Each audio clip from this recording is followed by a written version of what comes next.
7월 11일 토요일 새벽을 하나님 앞에 올리겠습니다.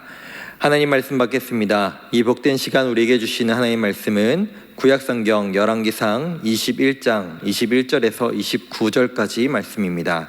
구약성경 열왕기상 21장 21절에서 29절까지 말씀, 제가 가진 성경으로 구약 555면에 있습니다. 오늘 말씀의 제목은 그가 내 앞에서 겸비함으로입니다. 제가 봉독하겠습니다.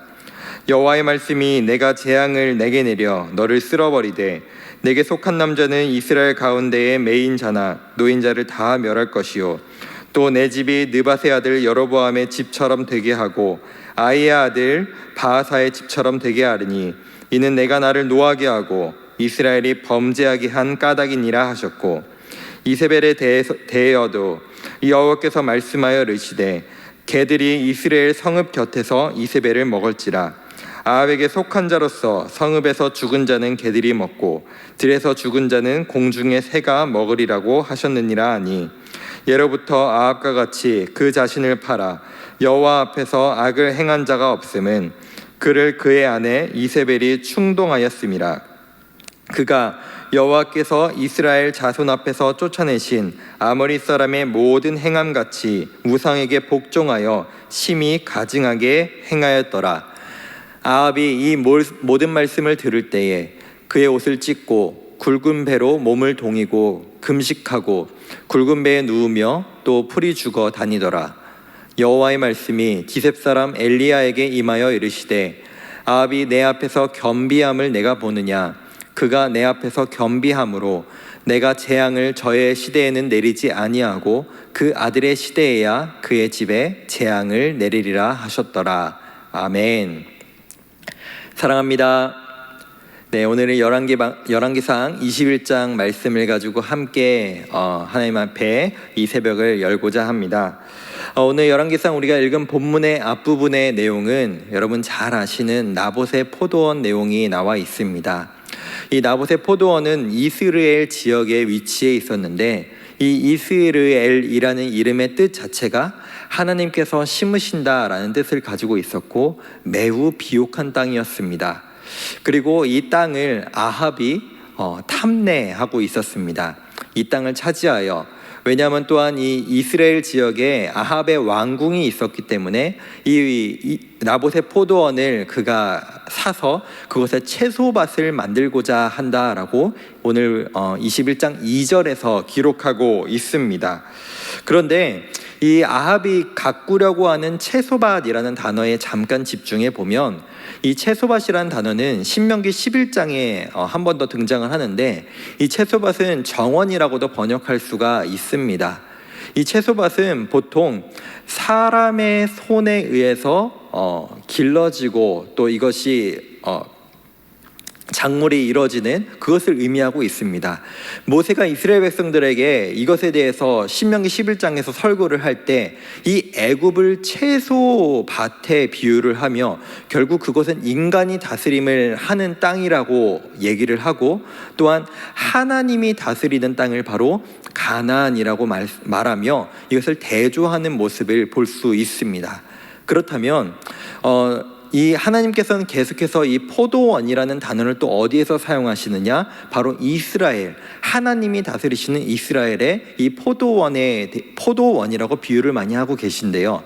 그렇다면 지금까지 여기에서 상징성들을 우리가 가지고 한번 생각을 해본다면, 결국 아합이 나봇의 포도원을 빼앗아 그것에 채소밭을 만들려 한다는 것은 하나님이 다스리시는 그 땅 가운데 자신이 소유하고 자신이 다스리는 땅으로 만들겠다라는 그 상징성이 여기에 또한 포함되어 있다는 것입니다. 그리고 그 땅을 사기 위해 나봇에게 그 땅을 팔라고 이렇게 요구하자 나봇은 그 땅을 팔지 않습니다. 결국에는 그 전전긍긍하고 있는 아합을 대신하여 그의 아내 이세벨이 이스라엘의 장로들과 또 귀족들을 통하여서 나봇을 죽이고 그 땅을 빼앗아 결국 자신의 남편인 아합에게 건네주게 됩니다. 그런데 하나님께서는 이 악한 일을 그냥 두고 보지 않으시죠. 엘리야를 보내셔서 아합과 그의 집안에게 하나님께서 얼마나 노하셨고 그가 지은 그 죄값과 핏값을 그가 어떻게 치를 것임을, 그 또한 그가 어떤 처절하고 비참한 최후를 맞이할 것임을 우리가 오늘 읽은 본문 21절부터 말씀하고 계십니다. 그런데 여기까지는 우리가 너무나 잘 아는, 지금까지 우리가 봤던 열왕기상 내용, 하나님 앞에 범죄하면 벌을 받는 내용임에 대한 것들을 계속해서 우리는 익숙하게 볼 수 있습니다. 그런데 오늘 독특한 것은 27절에서의 아합의 모습입니다. 왜냐하면 절대 하나님 앞에 회개도 하지 않고, 또한 찔러도 피 한 방울 나오지 않을 것 같은 그 죄로 가득하고 이스라엘에서 가장 악한 왕인 그 아합이 그 하나님의 심판의 말씀을 듣고 회개하는, 굵은 베옷을 입고 그 회개의 모습, 풀이 죽은 모습으로 살아가는 모습을 우리가 발견하게 되는 것입니다. 우리는 보통 이런 결말을 그렇게 원하지 않습니다. 정말로 악한 사람들은 그에 상응하는 마땅한 벌을 받는 것, 그것이 우리가 전통적으로 우리가 동화들을 통해서 봤던 그 권선징악의 내용, 우리는 그것이 우리의 속을 더욱더 시원하게 하고 우리가 더욱더 그것에 익숙해 있습니다. 그런데 하나님께서는 오늘 그 아합의 모습을 보시고 너의 때에 그 재앙을 내리지 아니하고 너의 자녀 때에 그 재앙을 내리시겠다라고 하시는 하나님의 은혜를 우리가 볼 수 있다는 것입니다. 사실 우리가 살아가면서 우리는 참 많은 악들을 만나게 되고 그 앞에 분노하게 되는 모습들을 발견하게 됩니다. 사실 최근에도 우리가 뉴스를 통해, 기사를 통해 그런 모습들을 많이 발견하게 되었습니다.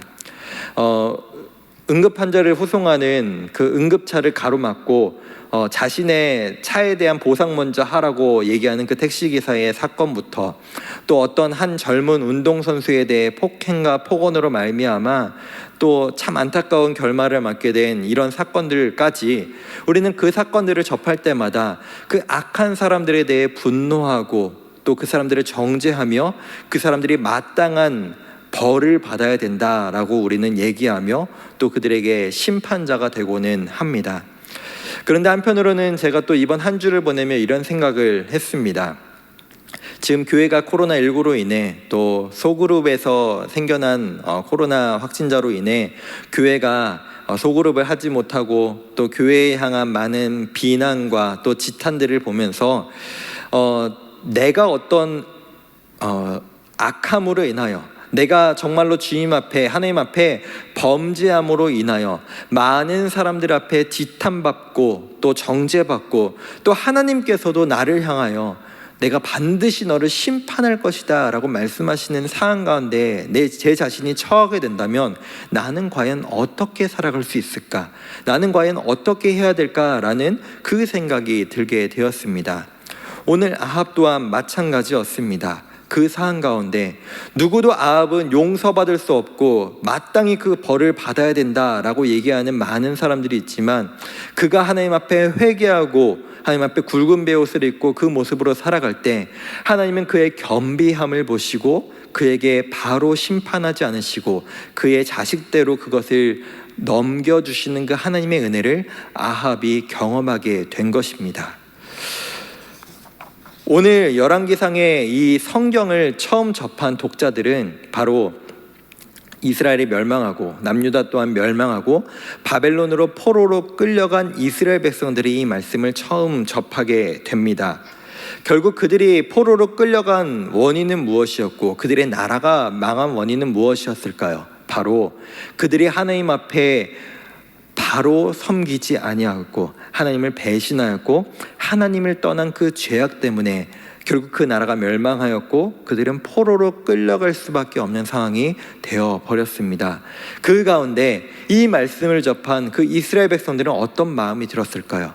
자신들이 정말로 하나님 앞에 범죄하였지만 하나님 앞에 심판받을 수밖에 없는 그 상황이지만 그럼에도 불구하고 주님 앞에, 하나님 앞에 회개하고 주님 앞에 중심을 온전히 드릴 때 우리에게도 그 은혜가 임하겠구나, 하나님께서 우리를 버리지 아니하시겠구나 라는 그 은혜의 말씀을 그들이 알 수 있었을 것입니다. 사랑하는 성도 여러분, 저와 우리 모두가 사실은 주님 앞에 모두가 죄인임을 우리는 다 알고 있습니다. 그러나 그 하나님께서는 우리를 여전히 사랑하시고 우리를 버리지 아니하시고 우리가 주님 앞에 온전히 중심을 드리고 주님 앞에 온전히 나아갈 때 우리에게 그 변함없는 사랑과 은혜를 베푸시는 분이 바로 우리 하나님이신 줄로 믿습니다. 오늘 하루도 우리를 분노케 하고 또 우리가 정죄하고 싶은 사람들이 너무나 많지만 우리가 그들을 정죄하고 그들 앞에 분노하기 앞서 그 우리를 먼저 사랑하시고 우리에게 은혜 베푸신 그 하나님을 기억하며 그 사랑으로 그 은혜 안에 살아갈 수 있는 우리 모두가 되었으면 좋겠습니다. 기도하겠습니다. 사랑해 주님 감사합니다. 우리 또한 주님 앞에 마땅히 심판받을 수밖에 없는 죄인임을 고백합니다. 오늘 본문에 등장하는 아합은 이스라엘 역사상 가장 악한 왕이었고 나봇의 포도원을 그의 권력으로 빼앗고 그 피를 보는 정말로 악한 왕이었지만 그가 그 죄악 가운데 주님 앞에 회개하고 겸비함으로 나아갈 때 그에게 은혜를 베푸시는 하나님의 그 모습을 우리는 발견합니다. 주님, 오늘 하루 우리가 살아가면서도 우리가 누군가를 정죄하고 비난하고 누군가를 심판하는 그 심판자의 모습으로 살아가지 않게 하시고 먼저 우리에게 은혜 베푸시고 우리에게 사랑 베푸신 그 하나님을 기억하며 그 은혜로서 살아가는 사랑하는 우리 모두 될 수 있도록 신앙인 될 수 있도록 함께하여 주시옵소서. 사랑이 많으신 예수님의 이름으로 기도합니다. 아멘.